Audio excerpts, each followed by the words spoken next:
৳১ হোটেলে আজকে খেতে চলে গেলাম। কথাটা শুনতে যদিও আজব লাগে, আসলে কিন্তু সত্যি গিয়ে দেখলাম। হ্যালো ভিউয়ার্স, আসসালামু আলাইকুম। আপনারা সবাই কেমন আছেন? এই রোদ এই বৃষ্টিতে কাজে কর্মে ব্যস্ত থাকার পরেও আলহামদুলিল্লাহ ভালো আছি। ভিডিওটা সকাল থেকে শুরু করে দিয়েছি, যেহেতু আমার রান্না সকাল থেকে শুরু হয়ে যায়। আপনাদের ভাই সকালবেলা অফিসে যাবে আর আমার ছেলে আজকে হচ্ছে স্কুলে পরীক্ষা আছে। তো যাই হোক, আজকে হচ্ছে আমি পুঁইশাক দিয়ে আর কি মাছ রান্না করব। এর আগে আমি কখনো পুঁইশাক দিয়ে এভাবে মাছ রান্না করিনি।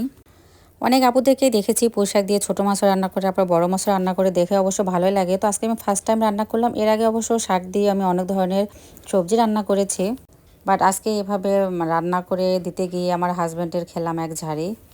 তো লবণ পানি দিয়ে ভালোভাবে মাছটা পরিষ্কার করে নেওয়ার পরে হচ্ছে লবণ হলুদ মাখিয়ে আমি তো তেলে ভেজে নিলাম হালকা করে, বেশি কড়া করে ভাজিনি। এরপরে হচ্ছে মরিচ পেঁয়াজ দিয়ে মাছটা ভেজে উঠিয়ে রেখে ওখানেই হচ্ছে আমি আলুটা দিয়ে দিলাম। আলুর মধ্যে স্বাদমতো লবণ, হলুদ, বাটা মরিচ সব কিছু দিয়ে কষিয়ে নিয়ে একটু সিদ্ধ করার পরেই হচ্ছে আমি শাকগুলো দিয়ে দিয়েছি।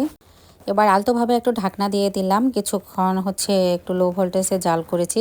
পুঁইশাকটা কিন্তু হচ্ছে হালকা আঁচে রান্না করলে পুষ্টিগুণটা ভালো থাকে। তো শাক থেকে যে পানিটা বের হয়েছে সেই পানিটা দিয়ে আলুটা শাকটা একটু আমার কষানো হয়ে গেছে। এরপরে আমি যে পানিটা দিয়ে দিলাম, এই পানিটা দিয়ে হচ্ছে আমি ঝোল রেখে দেবো।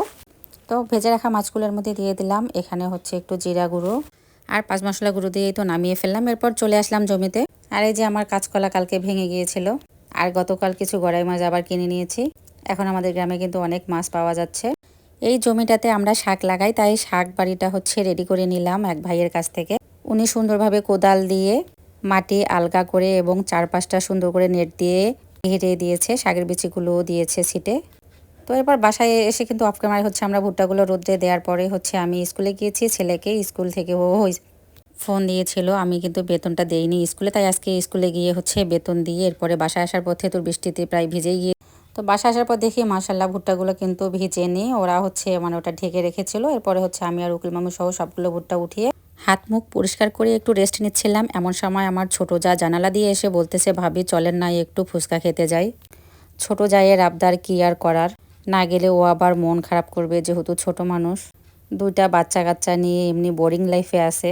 তাই মাঝে মধ্যে আসলে এরকম করে হঠাৎ প্রোগ্রাম করে ঘুরতে যাওয়া উচিত। যেহেতু হাজব্যান্ডরা নিয়ে যায় না, তাই আমরা আজকে ঘুরে চলে আসলাম ৳1 হোটেলে।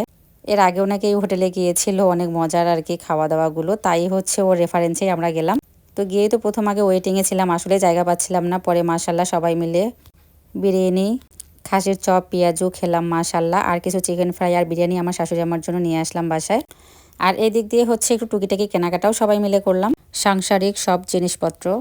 তো বাসায় আসার সঙ্গে সঙ্গে দেখেন আমার ছেলেমেয়ের তো ধৈর্যই নাই, তাড়াতাড়ি পার্সেল খুলে ওর দাদি সহ খেয়ে ফেললো। আর আমার মেয়ের কিন্তু প্রচুর জ্বর ছিল, ও ঘুরতে গিয়ে দেখেন ও সুস্থ হয়ে গেছে। আর রাতে সিম্পল কিছু রান্না করলাম। তো আজকে ভিডিওটা এই পর্যন্ত। আপনাদের কাছে কেমন লাগলো অবশ্যই একটু কমেন্টসে জানাবেন। সবাই ভালো